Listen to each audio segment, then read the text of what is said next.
ቻናል ቤተሰቦች ዛሬ እንዴት ጊፍት መስጠት እንደምንችል ለራሳችን ጊፍት እንዲሁም ደግሞ ለሰው ጊፍት ማድረግ እንዴት እንደምንችል ነው የማሳያችሁ። ኋላ አፕል ላይ እንግዲህ እንደምትመለከቱት በታስር ካሉት አራቱ በተኖች ሩም፣ ሞመንት እንዲሁም ደግሞ ሜሴጅ እና ሚኖ ባለፈው ስለነኝ አጠቃቀማቻቸዋለሁ አሳያችኋለሁ። እንግዲህ እንደሚታወቀው እዚህ ጋር እንደምትመለከቱት ይሄ አሁን ፎሎ እና ፎሎዊንግ ፍሬንድሊ ፎሎ የተደራረግ ነው። እንግዲህ ለኮይንስ ለፖይንት ባለፈው ሳምንት ስላሳያችሁ ዛሬ ጊፍት እንዴት እንሰጣለን የሚለውን ነው የማሳያችሁ።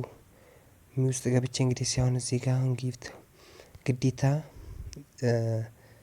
ግዴታ እንትን ጊፍት ስንሰጥ ወርቃማ ወንበር ላይ መቀመጥ። ከዚህ አሁን እንደምታዩት ከ1 እስከ 4 ቁጥር ካሉት ከዚህ ከ4 ቁጥር ውጭ ያሉት ብንቀመጥ ጊፍት ብንሰጥ ምንም ለኛ ትርጉም አይኖረውም ማለት ነው። ግዴታ እዚህ ላይ መሆን አለብን። አሁን ለምሳሌ እንደምትመለከቱት ይሁን እንግዲህ እዚህ ጋር እኔ 2 ቁጥር ላይ ነኝ ሲቀይረው 3 ቁጥር ላይ ደውን 3 ቁጥር ላይ ነው ያለሁት። አሁን ጊፍት እንዴት ነው የምሰጠው? ጊፍት እንደምትመለከቱት ከታይ ካለችው አካን እቺኛዋን እነካለሁ።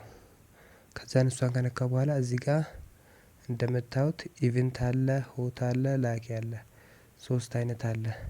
አሁን ከዚህ ውስጥ እኔ መጠቀም ያለብኝ ሆት ነው ጊፍት ለመስጠት ግዴታ።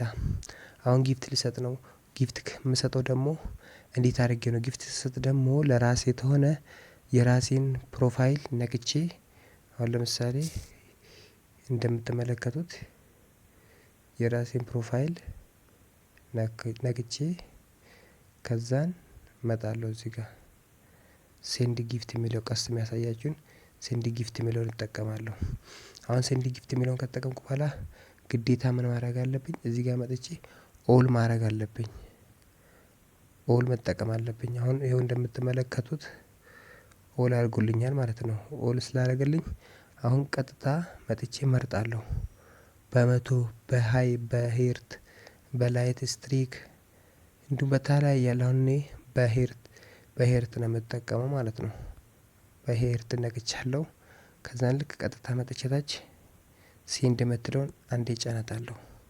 ከዛን ሰጠ ማለት ነው። አያችሁ አሁን 110 አድርጎልኛል 100 ሰጥቼው ማለት ነው። ስለዚህ ደግሞ እንደዚህ በሄርት ስትሰጡ የሚሰጣችሁ ጊፍት አለ። ሪዋርዳችሁ ውስጥ ገብታችሁ የምትወስዱት ማለት ነው። ቀጥታ መታችሁ ታክሳችሁ ውስጥ ትገባላችሁ።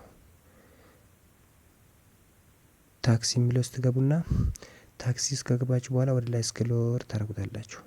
ስክሎር ስታደርጉት ይሆን እዚህ ጋር 5 ኮይን ውሰድ እያለኝ ነው። ስለዚህ አሁን እዚህ ጋር መጥቼ ክሌም እለዋለሁ። አሁን ሰጠኝ ማለት ነው 5 ኮይን። ስለዚህ 5 ኮይን ወስጃለሁ። ይሄው እዚህ ጋር እንደምትመለከቱት 5 ኮይን ወስደሃል እያለኝ ነው ዴሊ ዛሬ። እና እንደዚህ ነው ያለው ነገር። እና ውድ ተመልካቾቻችን ቪዲዮ ከተመቻችሁ ላይክ፣ ሰብስክራይብ፣ ሼር፣ ኮፒ ሊንክ ማድረጋችሁ አይረሳ። የእናንተ አስተዋጽኦ ለኔ ያለውና ሌላ ቪዲዮ ቀጣይ ፓርት 4 በደንብ አድርጌ ከዚህ በላይ አብራርቼ ሁሉንም የምሰራላችሁ ይሆናል። እስከዛ ድረስ ሼር፣ ኮፒ ሊንክ፣ ሰብስክራይብ ያደረጋችሁ እንዲሁም ቪዲዮውን ሼር ያደረጋችሁ ኮሜንት ጻፉልኝ ኮሜንት ሴክሽን ላይ። ወዳችኋለሁ። ቻው።